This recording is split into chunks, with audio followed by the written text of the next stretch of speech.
నేను ఈరోజు నా ప్రతిపాదన ఉన్నతాధికారులందరికీ, శశిభూషణ్ గారికి కానీ, ఇక్కడున్న కమిషనర్ గారికి కానీ, అందరికీ అందరికీ ప్రతి పంచాయతీలో జాతీయ సమగ్రత ప్రాంగణం అనేది చాలా చాలా అవసరం.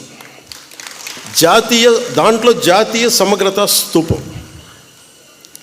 అది మీరు 1000 గజాల్లో పెడతారా, ఎకరంలో పెడతారా, ఇంకెక్కువలో పెడతారా, ఆ పంచాయతీలను బట్టి కనీసం ప్రతి చోట 13,326 పంచాయతీల్లో 13,326 జాతీయ సమగ్రత ప్రాంగణాలు ఉండాలి.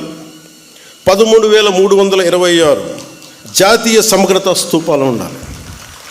ఇది దయచేసి దీన్ని ఎలా తీసుకెళ్తాం, దీనికి కావాలంటే నేను క్యాబినెట్లో కూర్చొని గౌరవ ముఖ్యమంత్రి చంద్రబాబు నాయుడు గారితో మాట్లాడి, అవసరమైతే కేంద్ర ప్రభుత్వంతో మాట్లాడి, ఇది చాలా చాలా అవసరం. ఇప్పుడున్న పరిస్థితుల్లో, ఉగ్రవాదం పెట్రేగి పెరిగిపోతున్న పరిస్థితుల్లో, గ్రామాల నుంచి బలమైన వ్యక్తులు ఉంటేనే, దేశ వికాసానికి బలపడే వ్యక్తుల సమూహం ఉంటేనే గ్రామాల్లోనే మన దేశానికి ఏదైనా చేయగలం, తద్వారా మనం లాభపడగలం.